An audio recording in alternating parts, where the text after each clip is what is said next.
भारत सरकार ने 2015 में महत्वाकांक्षी सागर माला कार्यक्रम की शुरुआत की, जिसका उद्देश्य देश की लंबी समुद्री तटरेखा और अंतर्राष्ट्रीय समुद्री व्यापार मार्गों पर भारत के स्थान का लाभ लेकर देश में बंदरगाहों के जरिए विकास की गति तेज करना है। सागर माला कार्यक्रम के मुख्य उद्देश्य हैं आयात निर्यात और घरेलू कार्गो के लिए लॉजिस्टिक लागत को कम करना, निवेश को जुटाना, 2025 तक घरेलू जल परिवहन को दोगुना करना, निर्यात को बढ़ावा देना और रोजगार के नए अवसर पैदा करना। सागर माला के तहत चल रहे प्रोजेक्ट 60 से अधिक संबंधित एजेंसियों द्वारा कार्यान्वित किए जा रहे हैं, जिससे सप्लाई चेन में व्यापक, समन्वित और निर्बाध विकास हो।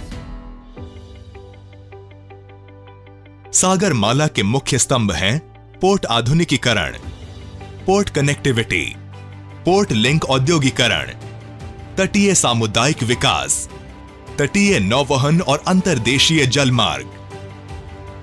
पोत परिवहन मंत्रालय ने सागर माला के तहत बंदरगाहों का आधुनिकीकरण किया, जिससे व्यापक बदलाव हुए हैं। 2025 तक 2500 मिलियन मीट्रिक टन प्रति वर्ष के ट्रैफिक प्रोजेक्शन को ध्यान में रखते हुए पोर्ट क्षमता बढ़ाने के लिए रोड मैप बनाया गया। की परफॉर्मेंस इंडिकेटर्स और बड़े बंदरगाहों की क्षमता को अंतर्राष्ट्रीय स्तर का बनाया। बड़े बंदरगाहों पर टर्न अराउंड समय में 1/3 कमी। ईज ऑफ डूइंग बिजनेस की रैंकिंग में सुधार। बड़े बंदरगाहों में ऑपरेटिंग सरप्लस में 1.7 गुना की बढ़ोतरी। कंटेनर स्कैनर और RFID स्थापित किए गए, जिससे गेट पर समय कम लगे। 2025 तक कुल 12,000 किलोमीटर लंबी सड़क और रेल परियोजनाएं पूरी करने की योजना है। Indian port rail and ropeways corporation limited की स्थापना की गई, जिससे पोर्ट कनेक्टिविटी की योजनाओं के कार्यान्वयन में सहायता मिले और काम तेजी से हो। Deendayal port, Kamarajar port, Jawaharlal Nehru port, Chidambaranar port और पारादीप पोर्ट में 3,384 एकड़ बंदरगाह भूमि का विकास किया जा रहा है, जिससे औद्योगिकरण के लिए मूलभूत सुविधाएं उपलब्ध हों।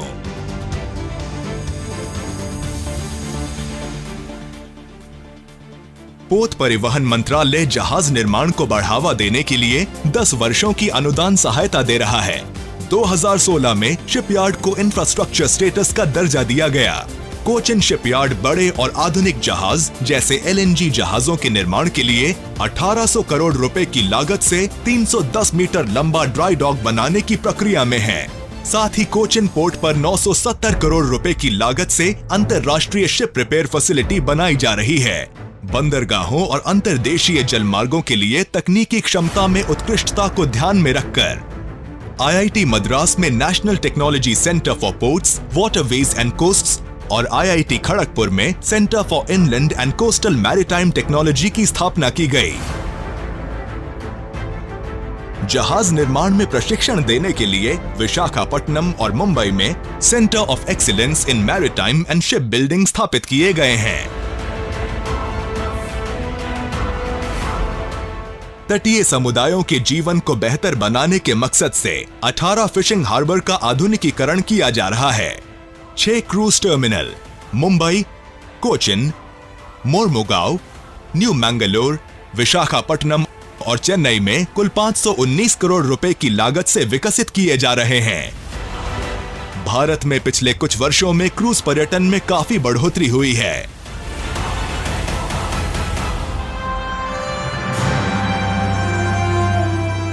भारत सरकार ने ट्रांसशिपमेंट और कोस्टल शिपिंग को बढ़ावा देने के लिए 2018 में लाइसेंस की शर्तों में ढील दी है। इस छूट से तटीय कंटेनरों की आवाजाही में वृद्धि हो रही है।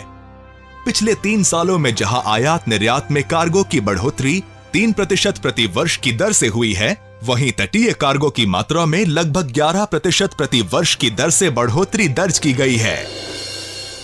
12 अप्रैल 2016 को ऐतिहासिक नेशनल वाटरवेज एक्ट 2016 लागू हुआ, जिसके तहत देश भर में 111 राष्ट्रीय जलमार्गों की घोषणा हुई। जल मार्ग विकास परियोजना के तहत राष्ट्रीय जल मार्ग 1 को विश्व बैंक के तकनीकी और आर्थिक सहयोग से विकसित किया जा रहा है। इसके तहत वाराणसी से हल्दिया तक 1391 किलोमीटर लंबे हिस्से पर काम चल रहा है। नए घोषित राष्ट्रीय जलमार्गों में से 36 नए जलमार्गों के लिए अध्ययन किया जा रहा है। 8 नए राष्ट्रीय जलमार्गों पर विकास का काम शुरू हो चुका है। पोत परिवहन मंत्रालय ग्रीन एंड स्मार्ट पोर्ट्स के विकास पर बल दे रहा है, जिससे पर्यावरण को नुकसान से बचाया जा सके और विश्व स्तरीय सेवाएं प्रदान की जा सकें। सागरमाला कार्यक्रम का सकारात्मक प्रभाव पड़ेगा। विभिन्न क्षेत्रों में कंपनियों के लिए अपार अवसर हैं, जिससे सभी के लिए विकास और समृद्धि के रास्ते खुलेंगे। सागरमाला कार्यक्रम इंफ्रास्ट्रक्चर इन्वेस्टमेंट को बढ़ाएगा और लॉजिस्टिक लागत को कम करेगा, जिससे भारत के विनिर्माण क्षेत्र को नई ताकत मिलेगी। सागरमाला कार्यक्रम एक ऐसा एक्शन प्लान है जो बंदरगाहों के विकास के जरिए देश को आर्थिक मजबूती प्रदान करेगा।